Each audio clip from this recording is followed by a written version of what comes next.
one that we did was about 4 weeks ago, where we spoke about whether sports will happen in the post-lockdown world, so to say. And now, 4 weeks later, we're actually seeing sports resume both at a local level and also internationally. So the topic of our discussion today is sporting events embracing the new normal. Now, firstly, apologies to everyone who was expecting to see a young, handsome man in Anand Tyagi host the session. Unfortunately, he's been caught up in an unprecedented situation, so you'd have to make do with this slightly older, bearded guy in me. That's Nikhil Naz. I'll be hosting this session this evening, and we have an illustrious list of panelists joining me. Let me just give you an idea of the things that I'd be touching upon. As I said last time around, we also had the sports minister join us, and he spoke about how he's planning in 4 weeks' time to open up the sporting sector. And true to his words at that time, we are beginning to see the impact of what he had said at the time take place now. So the questions that we'll try and touch upon during the next hour and a half or so are going to be: how are the athletes getting up post lockdown? Both physically and mentally also being a very, very important aspect of this entire situation that we find ourselves in. Also, the safe resumptions of sporting activities, what must be done, both health and safety standard wise. Then there is the financial aspect. What role must the private sector play in helping sport return to normal? Travel restrictions, another very important subject that needs to be spoken of, both nationally, internationally, for sporting events. Will travel take place or not? And finally, and this is something that's, is something that I'm really interested in, is the role of technology to ensure that we transition into the post-lockdown world without many hiccups. So these are just certain topics that we'll touch upon. Let me quickly introduce the panel to you. Joining us is Dr. Narendra Batra, who's the president of the Indian Olympic Association, also the president of FIH, the world body of hockey. We've got Pierre Norbert, head of global marketing from Bundesliga, one of those rare leagues that have already kick-started their operations. We've got Anil Kumble, and I know that he's here in his capacity as head of ICC's cricket committee, but for me and every other cricket fan, he still remains the third highest wicket taker in the history of Test cricket, so I'll introduce him like that. Then you've got Venki Mysore, who will be joining us shortly, still not with us, the CEO of IPL team Kolkata Knight Riders. Mustafa Gauss joins us, the CEO of JSW Sport, also a former athlete himself, former Davis Cupper. And last but not the least, my partner in crime in this entire webinar, who will also jump in as and when he thinks is necessary, the chair of FICCI Sports Committee and also the head of product of Star Sports, Sanjog Gupta, also joins us. To kickstart the proceedings, I'll ask Mr. Dilip Chinoy, the Secretary General of FICCI, to please give the opening address. I must also tell our viewers that he's not just the Secretary General of FICCI, an avid hockey fan and a player, and an avid sports fan in general. Over to you, Mr. Chinoy. Thank you, Nikhil. First of all, between the last webinar and this webinar, one of my actually mentors and very good coaches passed away recently, Balbir Singh Senior. On behalf, he actually won a FICCI award also there. So, we've conveyed condolences, and we remember him in this time. I just wanted to actually begin with that. Second, we just hope that wherever in the world you all are keeping safe and well. And please continue, that your families are safe and well. Last time when we had this webinar of the sports minister there, I had kind of indicated that golf courses were opening, and the rugby matches were happening, Major Baseball League in South Korea. There have been significant among developers. That time the Bundesliga just got into training, but now they've actually had a whole lot of matches there, and there's a whole calendar. And also in the cricket, which is also good news, that we've actually looked at October, the Australia tour, both, and I believe Pakistan is also there at the same time, and there are T20 matches and the test matches there. Also, post the last meeting, which we had the minister, the stadia have been opened up, and at least that's accessible to athletes going forward there. We have interesting, the Formula One motor race is also starting very soon, so that's a different kind of a sporting experience, but it is good that we are actually happening there. Just before the call started, I was talking to Pierre Norbert, I also follow the football leagues around the world, as you mentioned, and I saw the Bayern Munich versus Fortuna Dortmund, I think it is, the match there, and Peter Lewandowski actually scoring his goal there, that means he scored against all the top flight teams. The one thing missing on the ground actually was, the cheering and the noise there. But Sanjog, we've talked about this in the past. I'm sure you need to use your digital activity to at least replicate that for the viewers there, so we can actually have that going. So I think, given that the stadium experience will see a major change, most of the matches are being held in empty stadia, and the television experience also is going to be different. We need to actually find ways how we can engage with fans, the fan engagement, the general viewer engagement, etc. We believe that just like in industry, we saw that alcohol companies started making sanitizers. We saw auto component guys making ventilators, textile companies making masks. We believe that there'll be a lot of innovative changes in the sporting world. There might be different formats, different things coming out there. And, whole new set of new normal will emerge. And I think we have the best people from around the world in this panel who could tell us how this would happen going forward.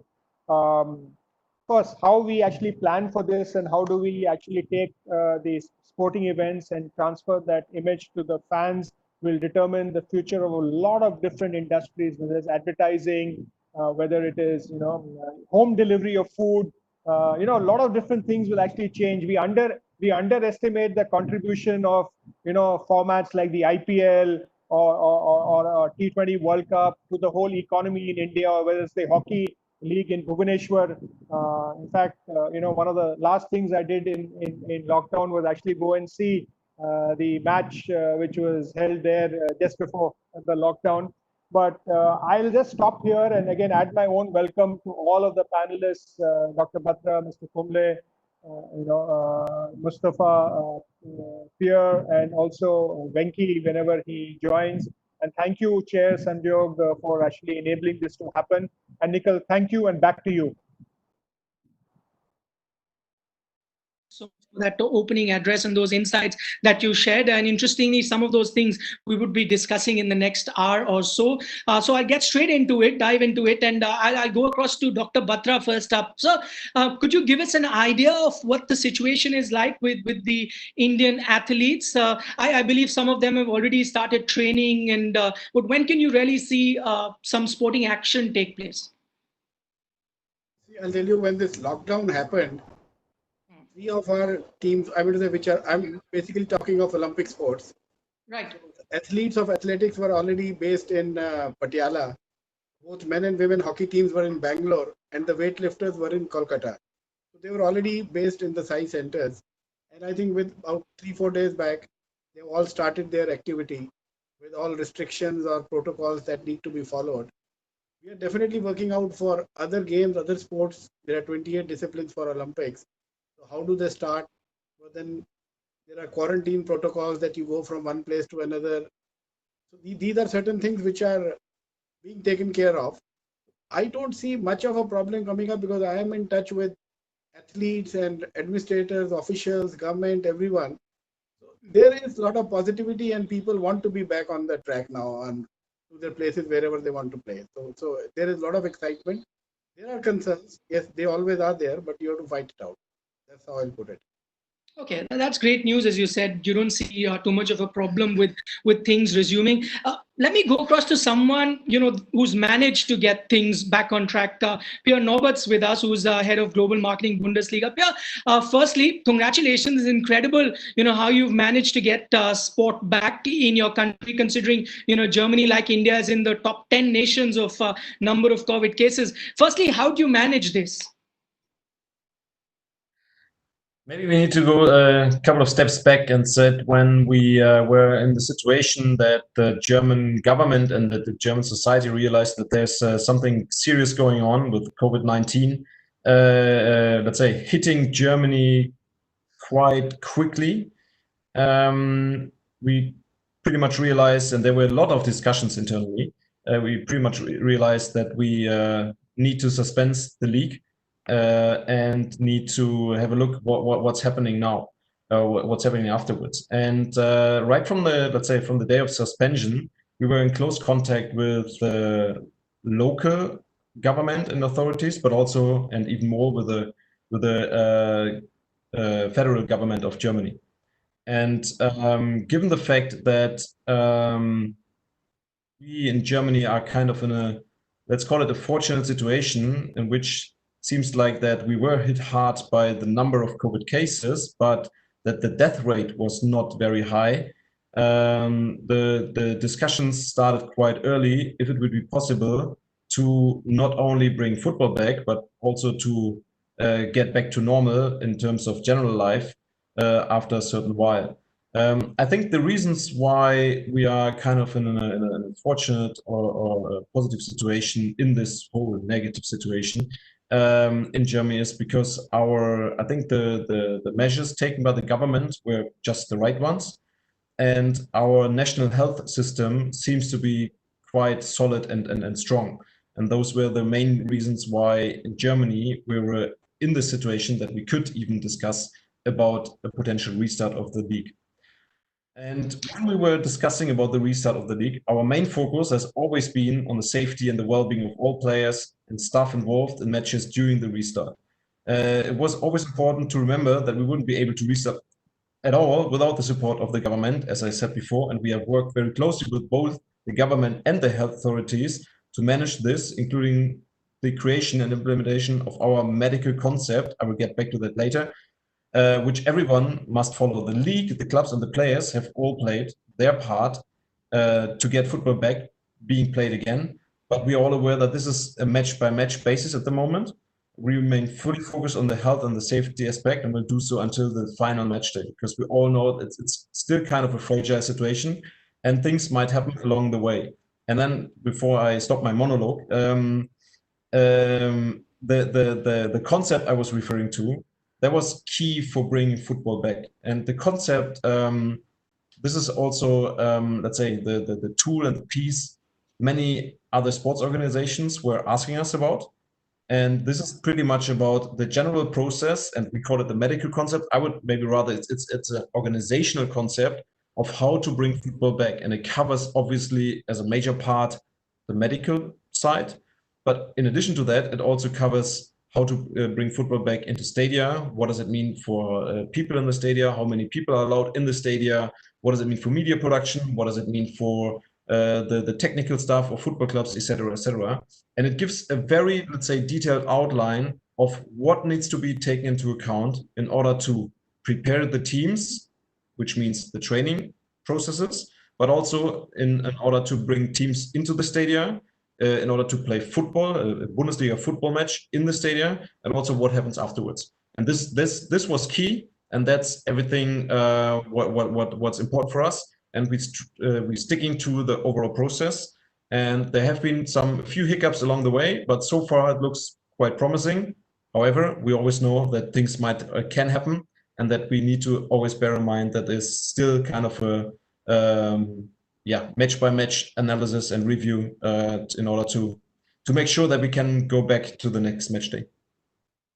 Pertinent things that you talk about, that blueprint and the plan, and I'll try and get more details out of you a little later. But for the moment, I just want one clarification from you, Pierre. Bundesliga for a lot of us just means football, but I believe Bundesliga also encapsulates a lot of other sports. Is it true that a few other sports have also come back on track in Germany? If you could clarify that for us.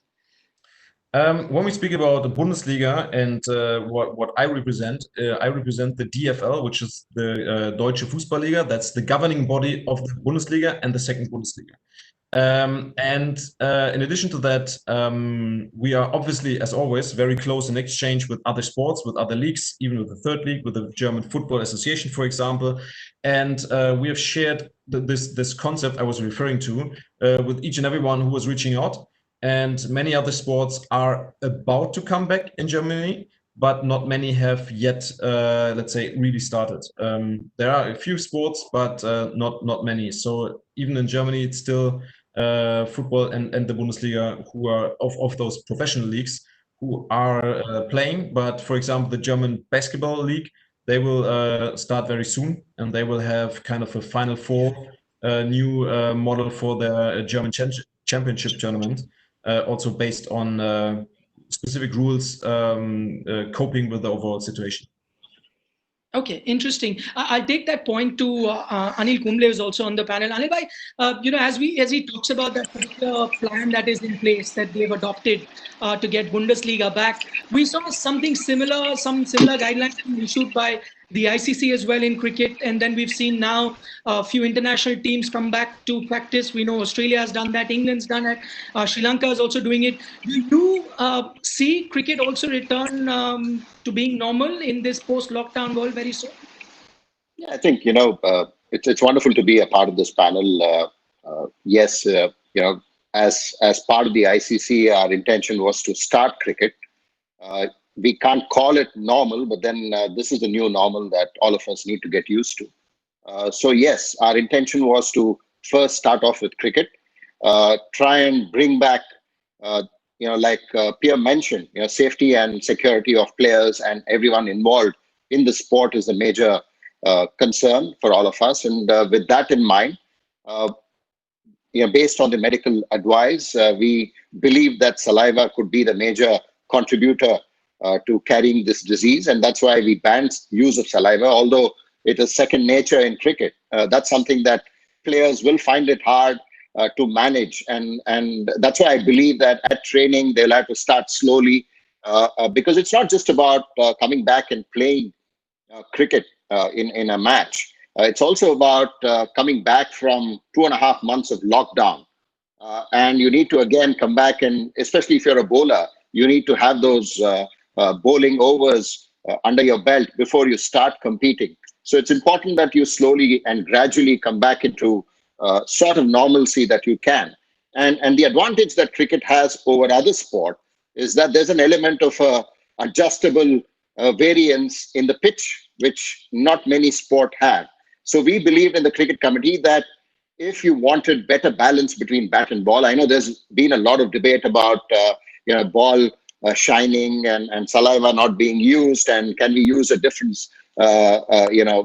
probably another substance that we can on the ball. All these years we have been very, very stringent on what to use on or what not to use on the ball, and we've been forcing and being very strict on substances that have been used on the ball. But now to again go back and relax that was something that we felt in the cricket committee was something that we should not do. And cricket, like I said, is very different to other sport. You could manage the pitch in such a way that you could bring about a better balance between the bat and the ball. So that was the whole purpose of doing it. The idea was to kickstart cricket, play the sport, and then I'm sure things will fall in place. Yes, there will be some challenges. You have to go one game at a time. But again, it also, we've given just broad guidelines from the ICC to the various boards, because each country has its own challenges. And within the country itself, we see in India, Western, for example, Maharashtra has its own challenges. Karnataka is different. Kerala is different. So every state has its own challenges in terms of managing a COVID situation and what you can do and what you can't. So the idea was first to kickstart cricket, and then take it one at a time and keep monitoring, every aspect of what is happening in the game.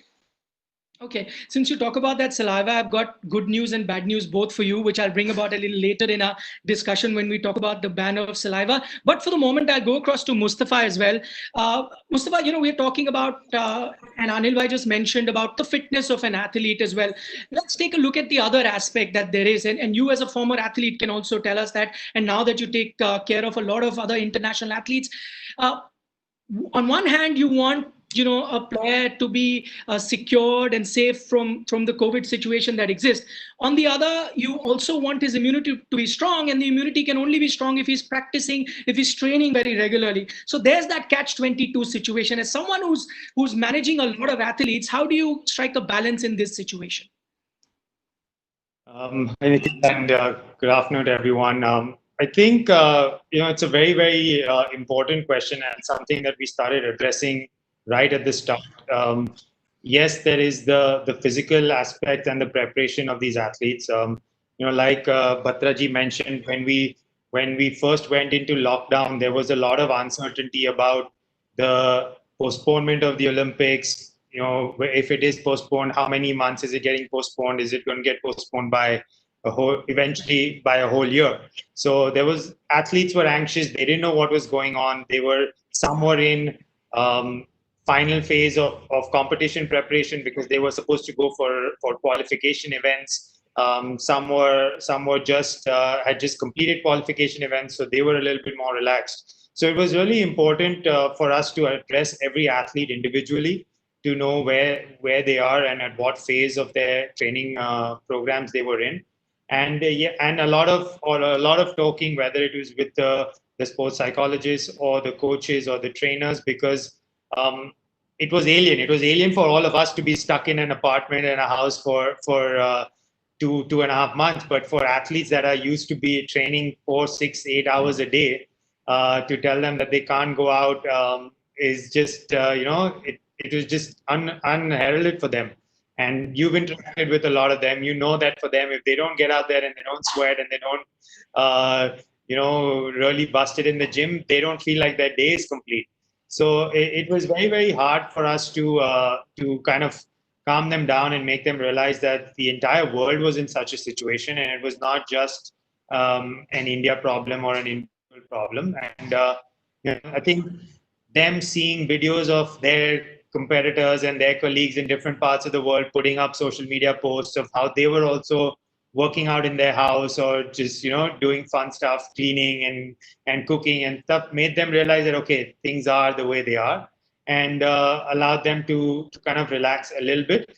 But yes, it's very important for us to make sure that mentally, physically, nutrition wise, they are all back to where they need to be before we ever get into any competition phase. So the return to play protocols, apart from health and safety, which is paramount, is the loading of their routines and making sure that we don't rush it too much, because they have bent up energy from being stuck inside for so many weeks, and they're just going to want to overexert when they get back. So it's another very important factor for us is to make sure that we ease back into the load of their training programs and make sure that they're ready, because this is the new normal, and we have to get used to the fact that there's probably not going to be too many high-level competitions for Olympic sport till end of the year. So we have a little bit of time on our hands. I have a question for Dr. Batra, just taking on from what you said. But before that, Mustafa, one quick word from you. We heard from Pierre. Now, as someone who's also looking after an ISL team, when you hear someone like Pierre talk about the measures they've taken and bring Bundesliga back on track, does that also give you some sort of a positive vibe or inspire you then to work harder towards getting ISL back?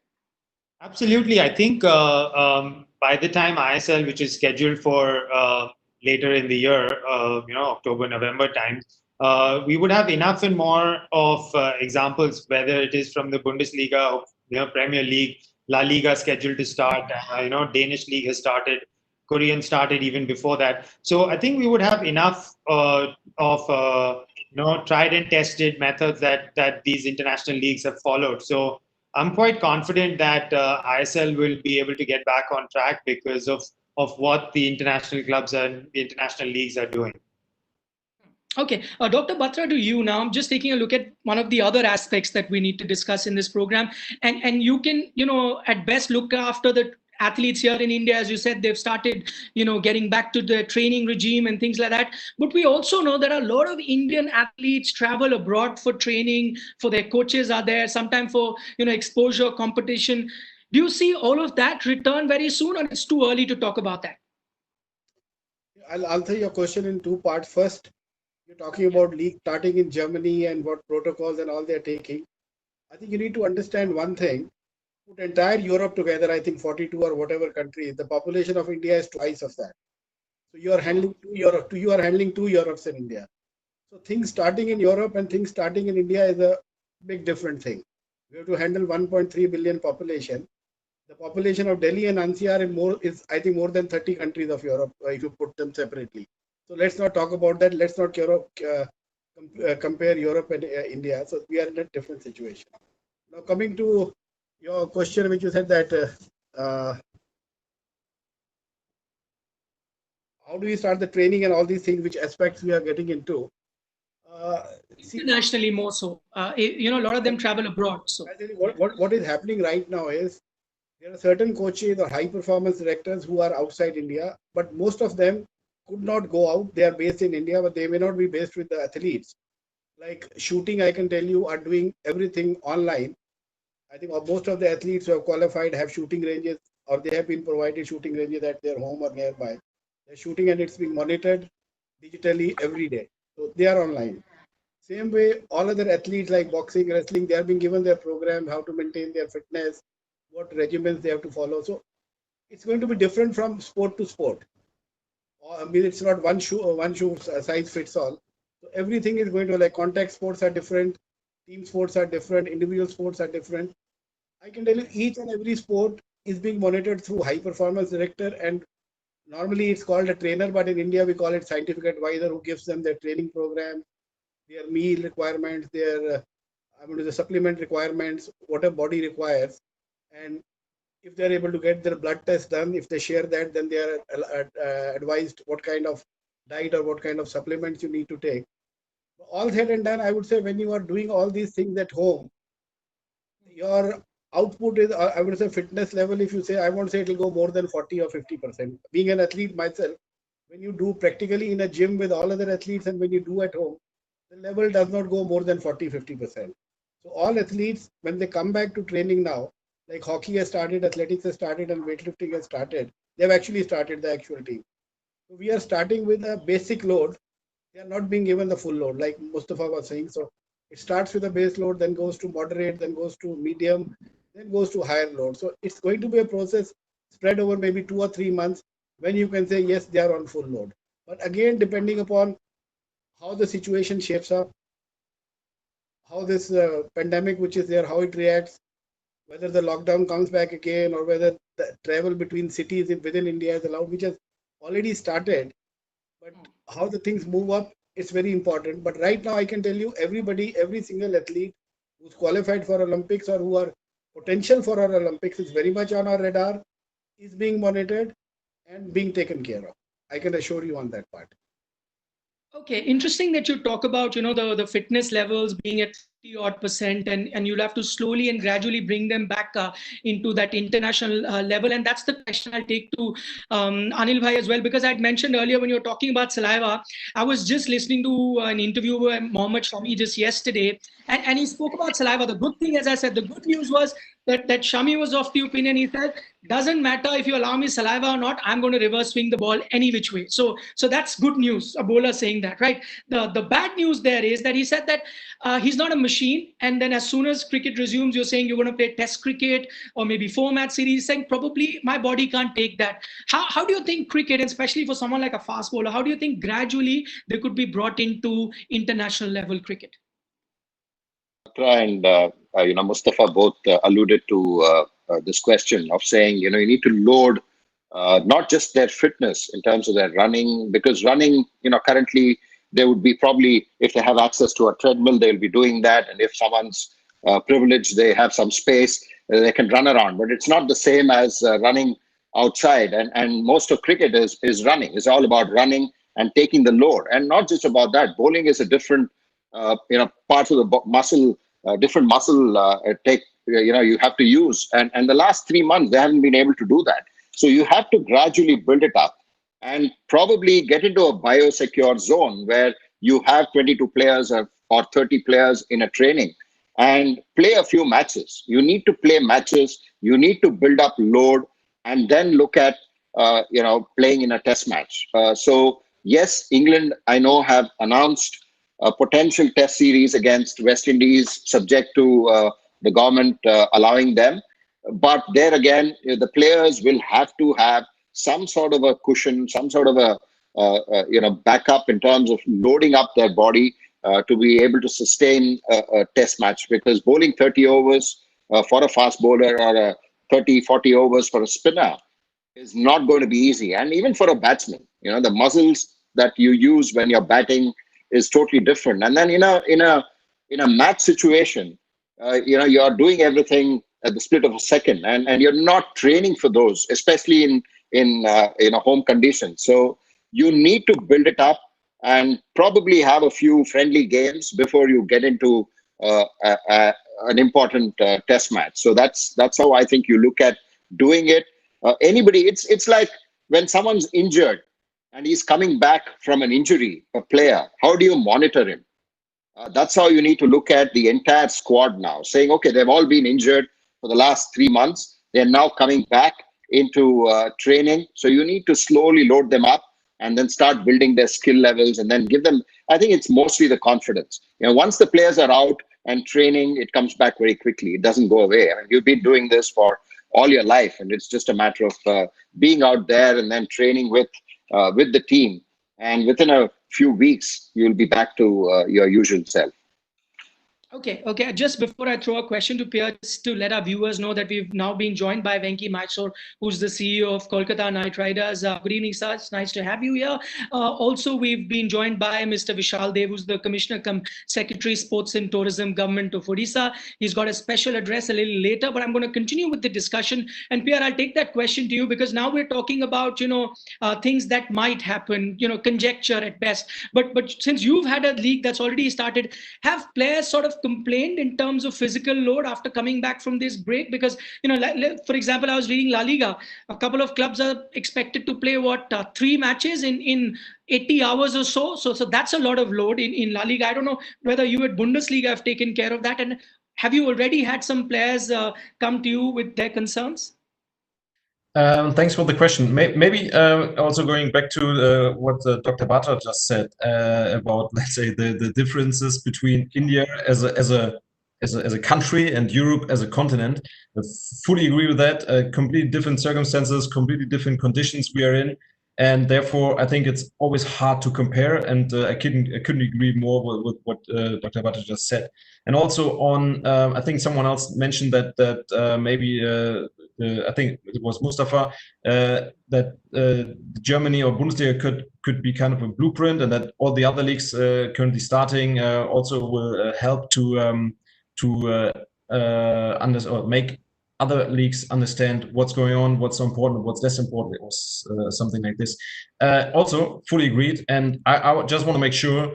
Bundesliga has started. Yes, we were in kind of fortunate circumstances. We are in completely different circumstances than other countries are, and we are more than happy to share what the expertise and the knowledge and everything we just gained over the past couple of weeks. However, I think we always need to bear in mind that, as said before, different countries are in different situations, and I think it would be a bad advice of ours saying, hey, here's the blueprint, Bundesliga, build it, take it and adapt it. That doesn't make any sense. I think, again, we are more than happy to share what we have, but I think it's always important to make it applicable to the national domestic demands or situation. But then coming back to your question, Nikhil, did we get any complaints from players about the load? No, not that I'm aware of. Why? Because at the moment we are still in a kind of the same, let's say, procedure as we used to be in even pre-Corona or pre-COVID-19 times. We started on a weekend, then we had a midweek match day, which doesn't happen very often. Usually an average 3 to 4 times per season. But again, that's something players are completely used to it. And then followed by another match day on the following weekend, and then going into the 1 week off, and then going into the next weekend. However, there was one complaint from one of the coaches saying that, let's say, the scheduling within those match days was not perfect, because I think they had to play on a Sunday and then were back again on the pitch on a Tuesday, which is kind of normal. And they didn't collect the points they were hoping for. So sometimes it's maybe, let's say, it's always I wouldn't say excuse, but can be an argument saying, hey, we couldn't get the performance on the pitch we were hoping for. But all in all, and that would have happened even without any Corona situation. So therefore, I would say, generally speaking, no complaints. Rather, we got many comments and statements from players saying that they felt quite safe with this protocol or with this medical concept in place, because they knew that if they stick to the rules, they would stay healthy or remain healthy, at least to a very high likelihood and degree. And therefore, I would say the players in general, and also the staff and the team around the players were kind of happy to be back on the pitch. Okay, let me now get Mr. Venki Mysore in. But before I ask you a question, let me, as a good anchor, just test your audio. Mr. Mysore, can you hear me? I hope you can. Yep, now I can. Okay, now I can. Unfortunately, I can't see you. Okay, anyway, I'm just going to throw the question at you. Hold on. No, now it's better. No, I can see you well now. Yeah. Okay. Yeah. Yeah, that's great.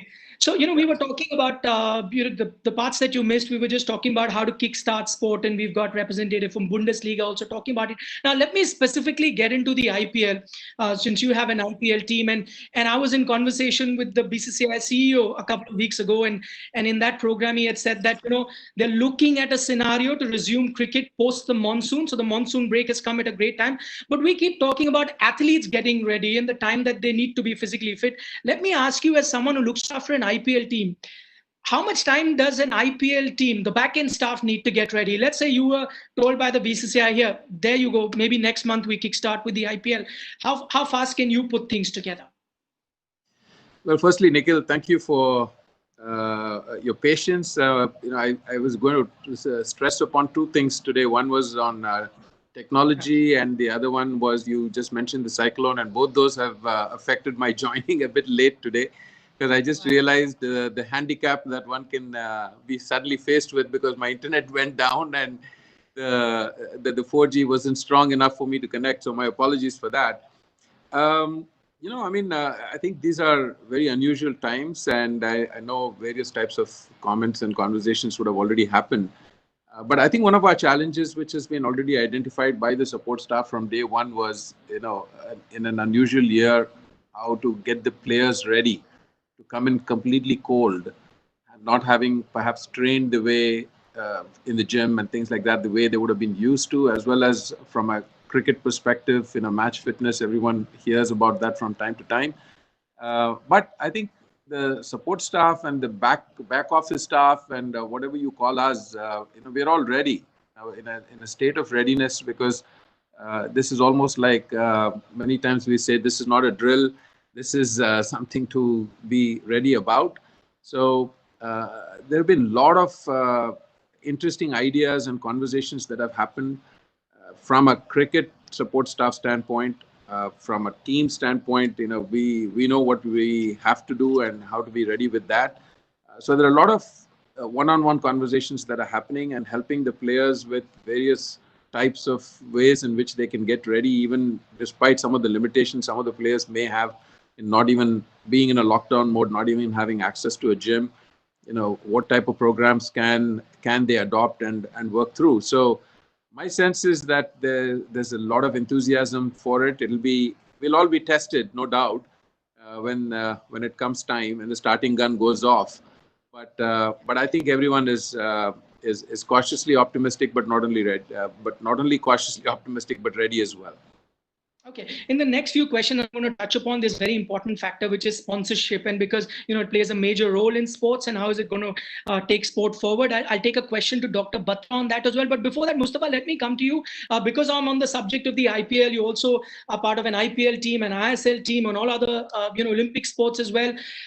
In these current situation and unprecedented situation that we find ourselves, we know economically every corporate giant has been hit. Have you had any sponsor come to you, with whichever team it is, and express regret that they may not continue, or you've got the full backing of your sponsors till now?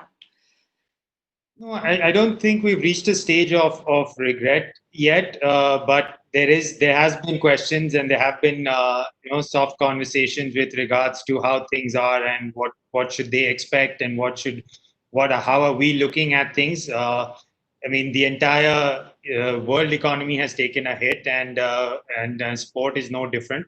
So from our perspective, yes, there there are some of these conversations, and we will probably have to deal with it once we have better line of sight on start dates and schedules, etc., and what the leagues would actually look like, whether they will be played as per the original formats are going to get tweaked, venues are going to get tweaked. We don't, till we get complete clarity on all of that, we will not be in a situation to have really hard conversations, but I think mentally we're all prepared for these tough ones.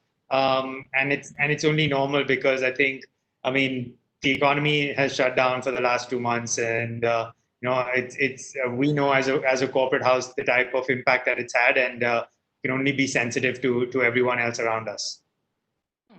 Just taking on from that, taking a cue from what Mustafa just said, Dr. Batra, to you, I mean, how do you see the role of private sector here in ensuring that sport gets back to normal? Because I know in a lot of Olympic sport you also get a lot of backing from the government. It's the public sector that comes to the rescue once in a while, but probably in the post-COVID world, if we reach a post-COVID world, so let's just talk about a post-lockdown world, you may have a situation where government funds may go to some other very important things and may dry up for sport. How do you see the private sector play a role in these circumstances? One thing first, till Olympics, the government fund is not drying up. So I think I'll not be worried on that part. So we have been assured all support, so not to worry on that part. All athletes, all training is going on track, so no worries on that part. As many international tours you want, as many practice you want, all cleared. If you ask me honestly, will I be getting money from private business houses for next 1 year? I have my doubts. I think it will be pushing them to a corner where they themselves have problems. And I don't think everyone knows what the situation is, everyone is going through.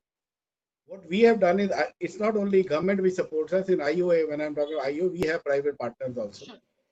And I happen to represent the international hockey also. So we have sponsors there also. I would say we have been able to sort out at both the places about 70% or 60 to 70%. With the sponsors, and they are very much on board. And this next panel, 30 to 40%, I think they all understand, and we understand their compulsions. They understand our problems, that the sport has to run with their support. And this situation has developed, which is not their doing, which is not our doing. So maybe it extends a little bit or whatever happens. So things are getting sorted out. But if you're looking for any new money coming in from any private partner, I don't see it coming, at least in India. I don't know what's happening across the globe. People may say, like in India, I know I'm not from cricket, so I'm from other sports. So when I go and meet private business houses, they treat you well. They make you have a cup of tea. जिसको हिंदी में कहते हैं कि लड्डू खिला के भेज देते हैं. You call them again, they never take your call. So it's only cricket which takes chunk of the money. And after that, I think it's football. We all are just struggling within 5 or 7% of the total sponsorship money. It's about 58 games. We survive within that, and I think we have learned how to survive within that. So I don't see a problem for other sports as long as government has assured us not only till Olympics but till Commonwealth and Asian Games coming up in 2022. So we are all secured over there. Okay, that's great news. In fact, sports sponsorship is a subject that we can have another 1.5 discussion on. The final topic that I'll touch upon is technology in these times. But before final question on sponsorship, and I go to you, Mr. Mysore, on that. Have you already had some sort of discussions, boardroom discussions on things like, oh, we may not get things like gate money, or, a sponsor might have issues that now that if crowds don't come to the stadium, there may not be any ground activation, and a sponsor may not be happy, no free passes to give to sponsors. I'm just thinking a lot of things that a sponsor looks at. Have these discussions already started taking place, or again, is it too early? It's not too early. In fact, we had this way back when, even when the lockdown was even being contemplated, because in business, I mean, everyone who's involved with it will know that we do all kinds of what we call a sensitivity analysis, and start looking at what if scenarios and say, what if this doesn't happen, that doesn't happen, etc. So I think one thing that was very clear was that if and when the IPL were to be staged, that there'll be no crowds in there, which means ticket revenue is gone, which means your food and beverage revenue in the stadium is gone, and potentially some merchandising revenue of what you sell in the stadium, that's gone. So yes, the other streams of revenue in terms of sponsorship, you think about that as well, and we do quite a bit. But the only point I would make, my colleagues have, I think, very correctly articulated, but on the panel. But I think it's interesting. We should. It would be wrong to brush it with the same broad brush, because I can tell you there are several sectors of business which are booming right now. And so conventionally, if we think and say business is overall down, see, the overall business, yes, many businesses have hurt. There's no question about it. If you take it sector by sector, there are several that have hurt. I mean, just to give you an example, I mean, you would have seen the market cap of what it has done to Zoom.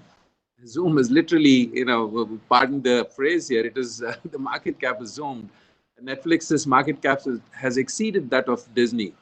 Sanjog, sorry about that, but it has.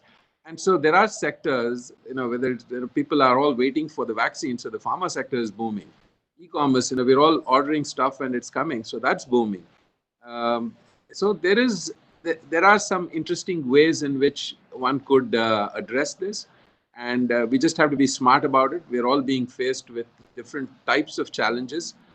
But there's a small minority of people who are figuring this out, and I would hope that we are in that minority who can figure these things out and come up with solutions. Okay, great. We've got about 6 to 7 minutes left on our discussion. So the last bit, I'm going to talk about technology in sport, and I'll get Pierre and Anil Bhai to talk about that. Pierre, I'll come to you first on that one. Any sort of technological innovations that you're thinking about, especially with no crowds? First, I must congratulate you. I saw that game, which was Bayern Munich versus Bayer Leverkusen here online. And I must tell you, because you can see the co-current viewers, there were 10 times the numbers here in India than you usually see for a Bundesliga game. That's how starved we Indians are right now for live sports. So many more people were watching Bundesliga.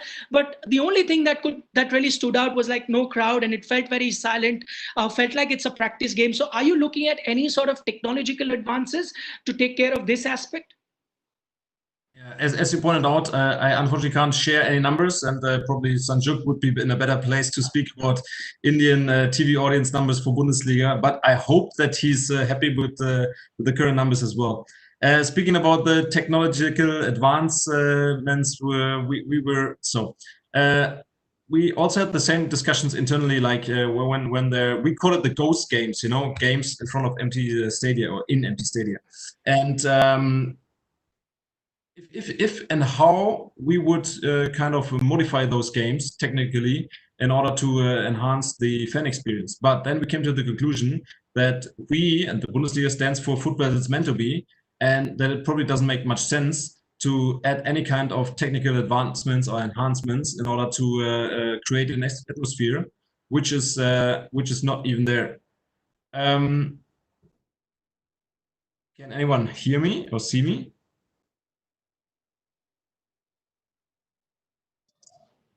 Yes, we can. Okay, yes. okay. Because so many pictures disappeared. Sorry. And then we pretty much produced a clean feed without any technical advancements. But then our German broadcasting partner Sky decided to create a tool called Crowd Noise, at which let's say technicians at Sky were producing artificial noise, fan noises from previous games of those kind of fixtures. And due to the fact that that was perceived, I would say, positively in Germany and also across the globe, Sky, together with us, was offering that to our media partners. But apart from that, no, let's say, technological advancements were in our media product. However, what I would like to add here is that we are kind of proud at Bundesliga that we have the most innovative tech and media product at the moment, or not on the moment, even in the recent years. Anyhow, so therefore, in terms of, let's say, general media production, I think there's no other football league which is ahead of us. And that this comes now into play, that we can deliver the best media product in football, and we are always recurrently advancing this product. For example, what we added just a few weeks ago was a new level of statistics for our fans, together with our cooperation partner AWS, which is helping us to let's say take the whole stats thing to a next level. And this is what we doing. That's what we're doing on a recurring basis, and trying to deliver and to develop our media product all the time.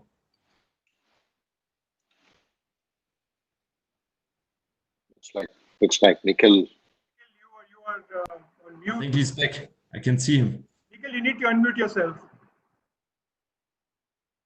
So I as soon as I asked the question to Pierre, my internet snapped, so I didn't hear a word of what he said. And luckily, I've just come back exactly at the time he finished. So Pierre, sorry about that. Seems like it was on purpose.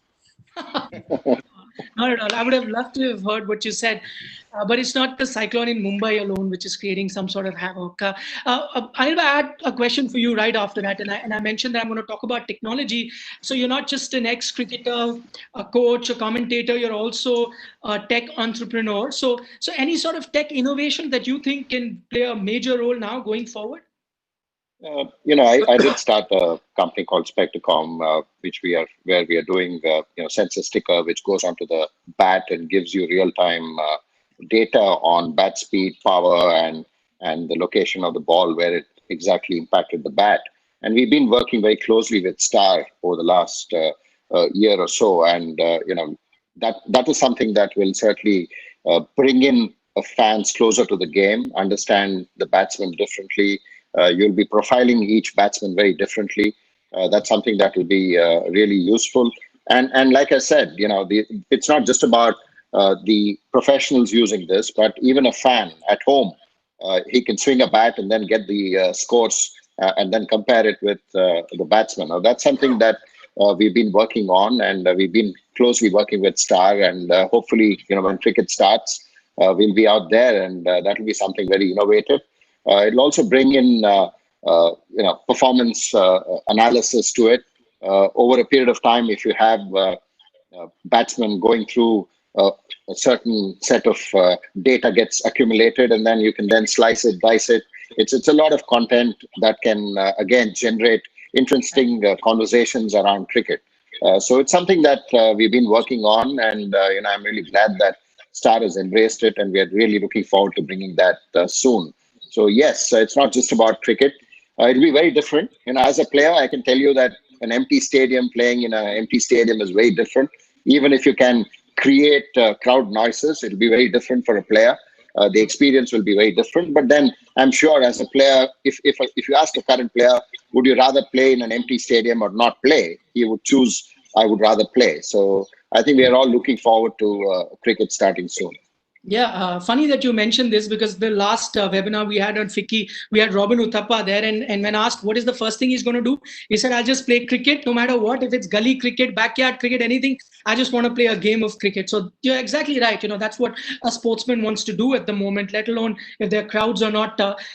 Final word, Sanjog, I come to you. You've been awfully quiet for the last 1 hour or so, but I know that you have the TV rights for Bundesliga here in India, but it's not something that you produce as such. The production isn't yours. But have you guys been watching these sporting leagues come back on track and then picking up a few tips from there, how to go about as and when you start producing?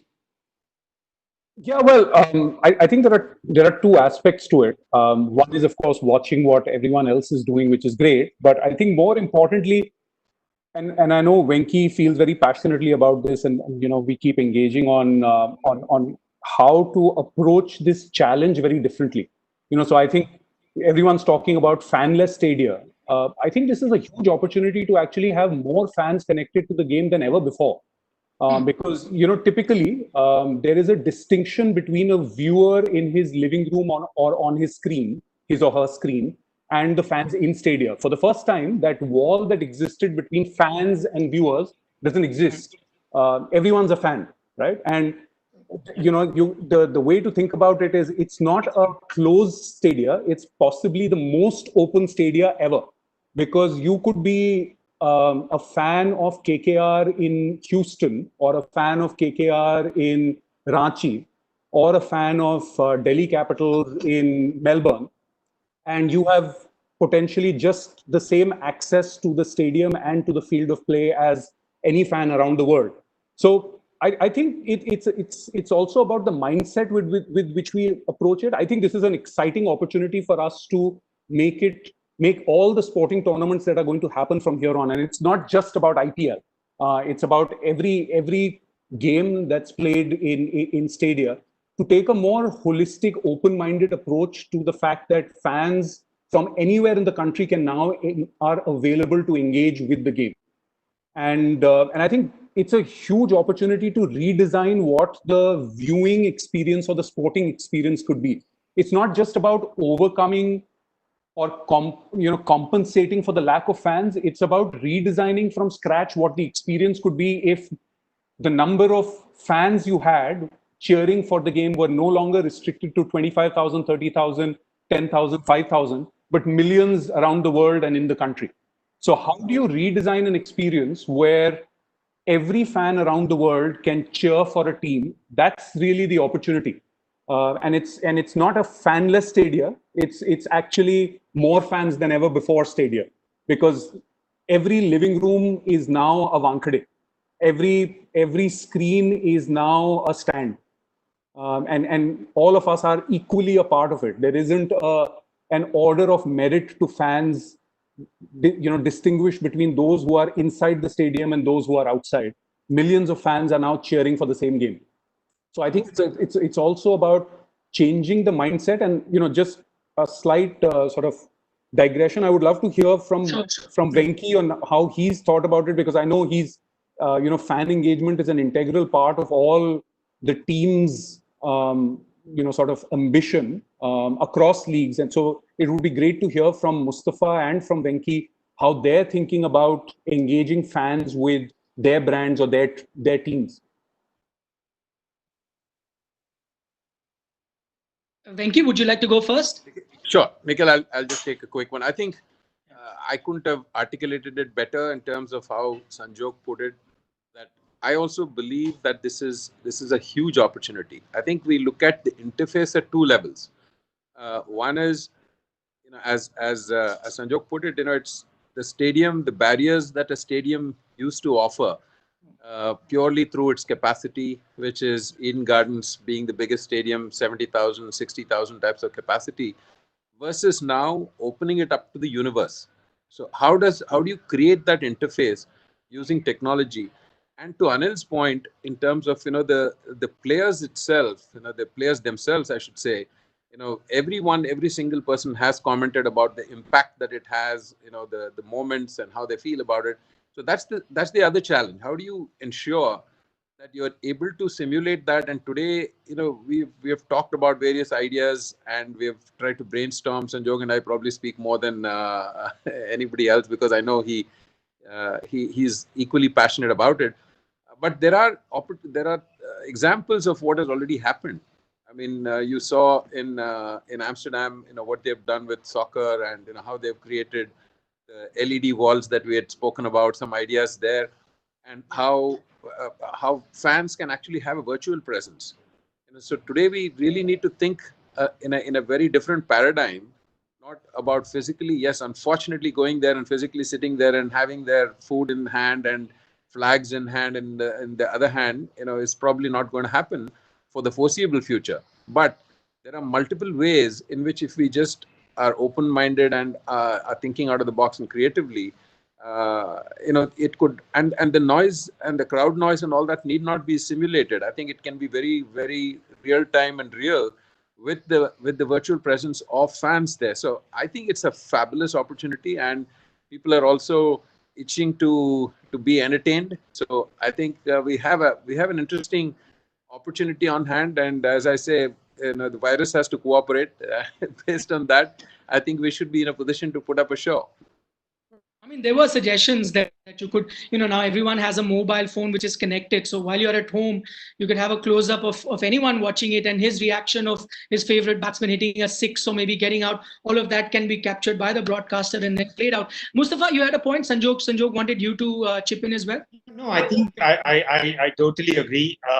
There is a huge opportunity here for us, and I think it's important that we customize it for each sport. I think what the suggestions that I have seen, at least up until now, had a bunch of discussions with guys in Europe and the US on how they're looking at making that experience that much more enhanced for the entire ecosystem. It'll be different for football. It'll be different for cricket because you have a ball and sighting and all of that has to be taken into account. I know tennis is going to have a very tough time when they decide to come back on.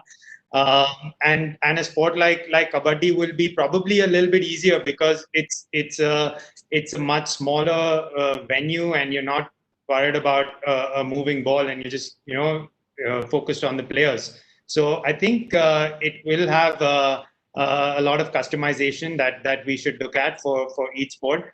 The one thing that I am really not missing is the fact that I will have to give out free tickets in Delhi. So I'm very happy about it. But other than that, I think we really do have a huge opportunity in front of us. It's not just you, it's us journalists as well who would be very relieved that no tickets to give out, because everyone thinks that if you cover cricket, you have enough passes to distribute to everyone. So yeah, that's a welcome relief. I'm getting a lot of questions now on YouTube. So now, I'll throw a few of those questions. There's one about Bundesliga. So Pierre, if you could take that. We've got a last question coming in. And the gentleman wants to know what's Bundesliga's management strategy, things to get eyeballs for their product. How are you ensuring that? It's a very broad question. How we think we can generate eyeballs for Bundesliga in COVID-19 times, or post? Post. I mean, we set up pretty much 2 years ago. We kickstarted a strategy in order to build our brand across the globe. Which is mainly building obviously on our media product, but also around the shoulder programming, the highlight shows, and even more around marketing activations of all kind of sorts, be it either digital, social, experiential, grassroots events, even social events, or social charity activities. We're working with legends. We're working with fan worlds, fan experiences. So yeah, we started that 2 years ago. We learned a lot within the last 24 months, and we're trying to pivot, adapt, and improve on all angles, because some things might work in the US but might not work in Nigeria, while other things might be successful in India. So therefore, we need to localize our approach along the way, and try to adapt it to the local needs. And everything we do is following the ultimate goal of driving eyeballs and audiences. Okay, I'll just take two more questions. Dr. Batra, you could take this one, since you mentioned, how different India would be as compared to Europe. This one is from Kamesh Srinivasan, who's the sports correspondent, a well-known sports correspondent with The Hindu. And he wants to know if you've allowed in a country like ours, if you've allowed, Ubers to resume, and you can have a car with people so close to each other, sitting there, breathing the same air, despite, masks on, why are we so fussy about robust sports person in open fields to play? I think sports persons are being allowed to play in field. These things have changed after the last lockdown restrictions. Maybe he's not fully aware that the sports fields have been made open to everyone come and play. But certain restrictions, like you keep a certain distance, nobody plays with a mask on. Let's be very clear about it. If there's any misnomer that you have to wear a mask and play, I think that's totally wrong.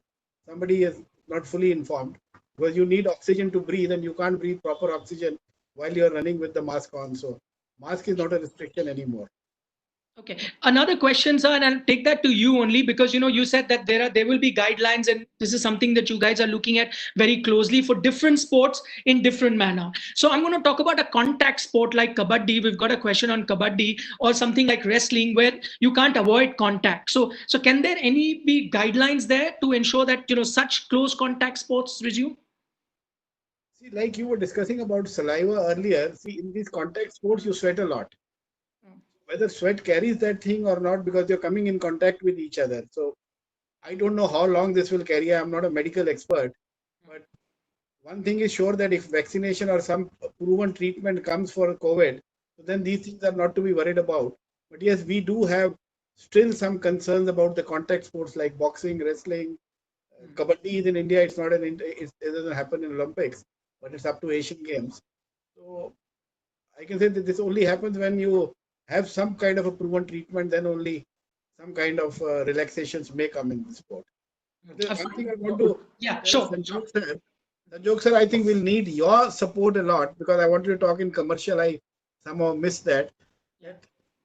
How you build up, there is some positive. Star and ESPN are the biggest sports channel in India. And how you build up that positivity, I don't know. You'll have to come up with some innovative ideas. You have your team back up everything. So we need something coming out from Star and ESPN. That I think I would give credit to Bundesliga for making sure that sporting activity has actually started after COVID.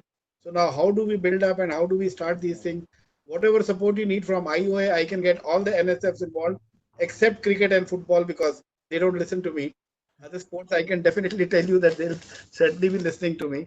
So whatever you need, but we need to build up some positivity in India that things have started and we are on the right path. On that, Dr. Batra, two quick points that I'd like to make. One, completely agree with you, and I think it's a misnomer that cricket and football don't listen to you. They may not listen to you officially, but I think there is a lot of respect and listening that they do in general. I can't agree with you more, and I think all panelists have spoken about the need that this country has for live sport, right?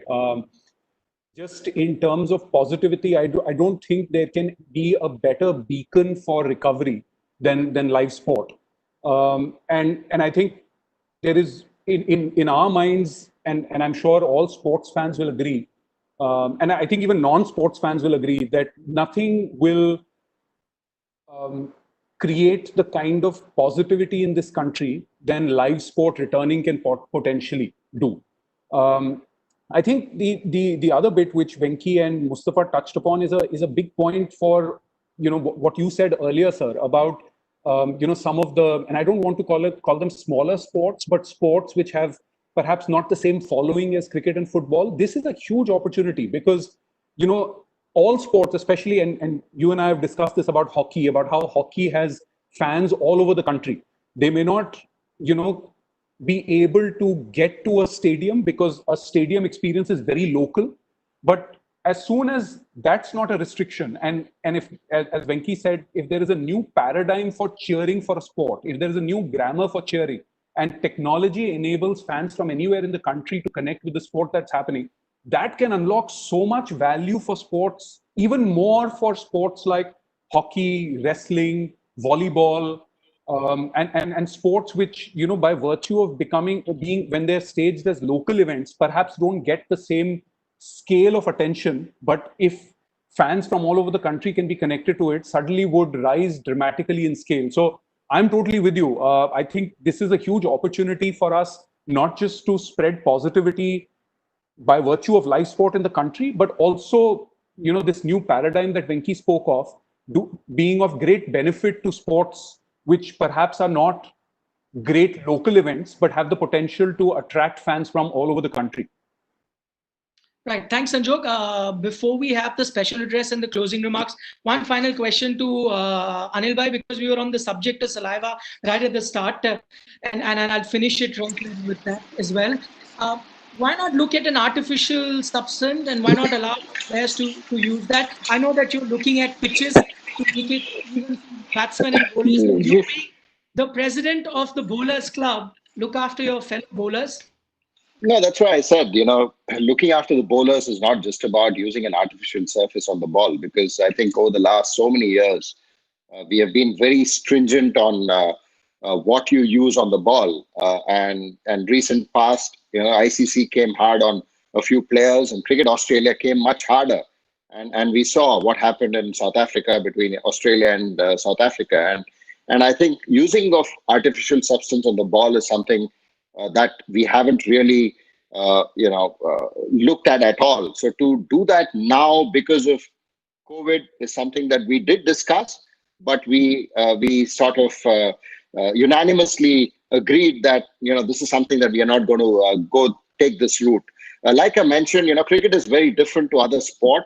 You can still probably leave grass on the surface, or even rough it up and have two spinners. Let's get spinners back in the game in a test match, because if it's a one-day game or a T20, you're not really worried about the ball or shining of the ball. Sweat can certainly take care of that. It's test match that we're talking about, and in a test match, why not get two spinners? I mean, we'd love to have two spinners play in Australia, two spinners play in England, which never happens. Not often you see that happening. So of course in subcontinent you have two spinners playing. So in cricket you have the surface that you can play around with and bring about a balance between the bat and ball. Like I said, all of us are yearning to start the game and not really worry about saliva or sweat or what is the condition of the ball. We just want to play cricket. Yeah, but when I mention artificial substance, I'm effectively talking about something that's regulated. It's not arbid that a team picks up whatever they want. Regulated. Yeah, but still. For example, you have in weightlifting, you use that powder that's given to all weightlifters. You use it, better grip, and use it. Maybe something that's provided. Okay, that's Nikhil, if I can jump in, I can tell you, being from the film business, we have substitutes for all substances. So if they want it to look like saliva or sweat, we are ready with that. So tell us, Anil, you can give us the diktat. We'll Sure. Okay, that's brilliantly put, sir. That's brilliantly put. Okay, time's up for all the questions that I had to ask, and for our viewers as well. Now I'd like to introduce Mr. Vishal Dev. He's the Commissioner cum Secretary, Sports and Tourism, Government of Odisha. He led the team that organized the Men's Hockey World Cup in 2018 in the city of Bhubaneswar as well. So he's been the man behind the entire paradigm shift in the landscape of sports and tourism in the state of Orissa. So for a special address, we've got Mr. Dev. Sir, over to you.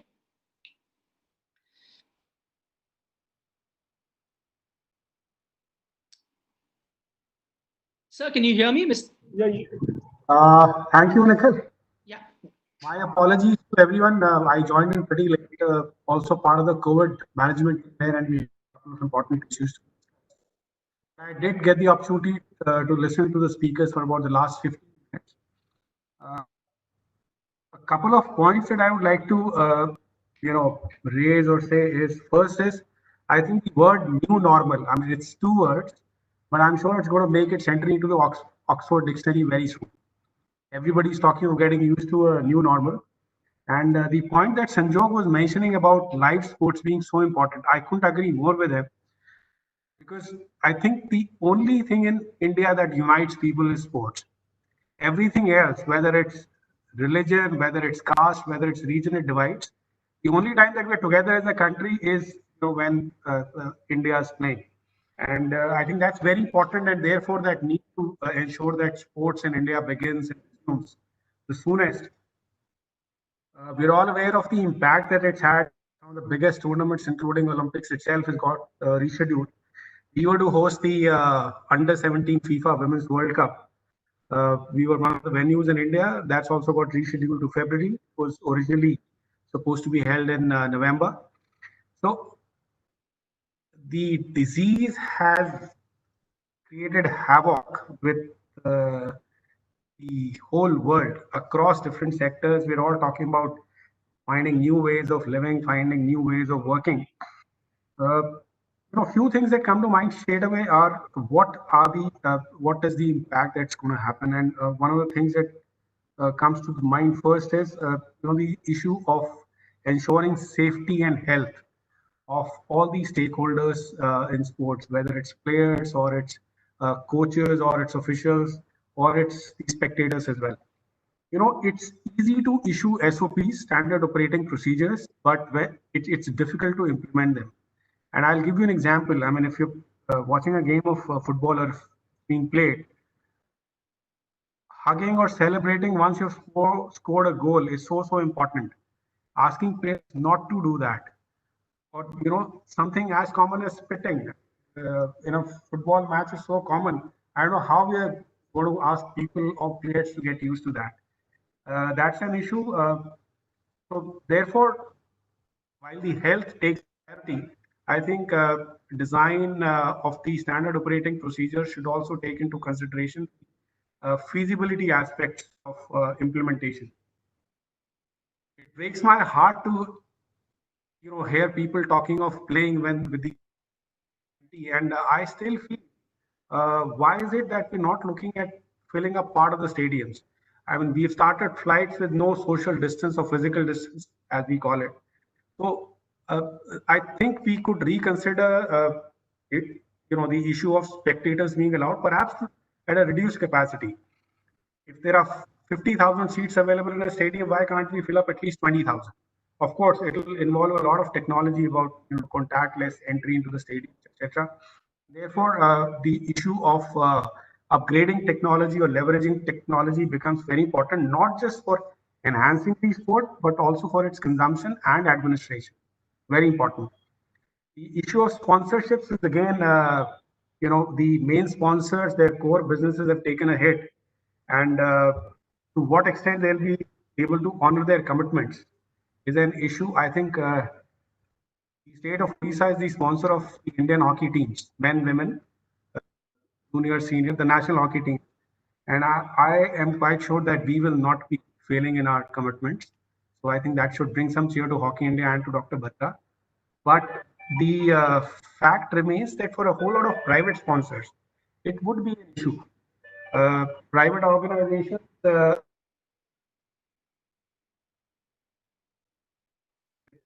take care of the other obligations like sports or sponsorship commitments. So how we tackle that it would again be a major challenge. Esports has seen a huge rise in these last 2 months, but there is excitement and it's a great business opportunity. But being a die-hard live sports spectator, I find it a little difficult to accept esports.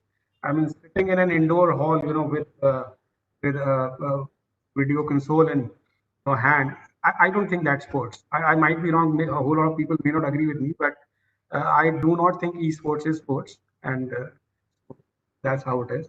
I think another issue that we would need to work on and would perhaps give us a new way of hope is the partnership between governments and corporates. I think, the times that we are passing through call for out-of-the-box solutions. There is a lot of scope of coming out with these new solutions if the governments and corporates work together. Anil is there, and we've started these high-performance centers in a very unique model. We've got high-performance centers across several disciplines: athletics, weightlifting, swimming, hockey, etc. Wherein we said that perhaps the basic infrastructure could be made available by the government. Funding could come from a corporate partner, and an eminent sports person or an eminent sports agency could run these high-performance centers. We were clear that as a government, we would not want to get into their operations because governments are known to mess, running of these institutions. So we kept our hands off that. So similar partnerships, I think, would be the way forward. I think I've enjoyed the other speakers. Okay, I think lost his video connection, but timely as such, because it was just about when he was concluding. I think we lost that internet connection. We'll wrap up. No, he's back. Mr. Dev is back with us. Thank you so much, sir, for your words. Interesting you talk about e-sport. You and I are of a different generation, clearly. It's the in thing with youngsters. It's number one in their list of sports that they like. Finally, Sanjog, I'll let you have the last word with the closing remarks. You could thank all the panelists as well and just sum up the discussion for us, Sanjog. You're mute. Sanjog, unmute yourself, please. Sorry, I have a quick question for Mr. Dev. And this came up in an earlier conversation. I think Anil mentioned it, and Dr. Batra mentioned it as well.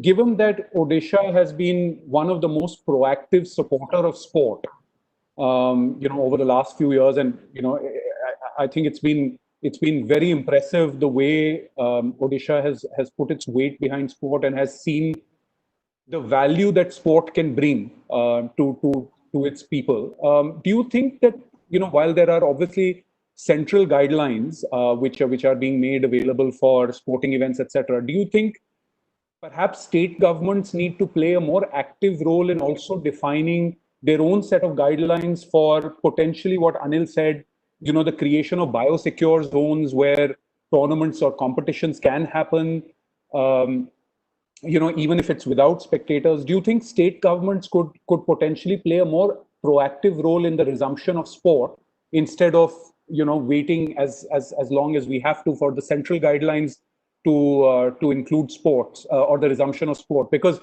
as Dr. Batra said, each region in this country is at a different stage of the pandemic, and every sport is unique, right? What the reality, as Dr. Batra said, for kabaddi or wrestling is very different from that of badminton.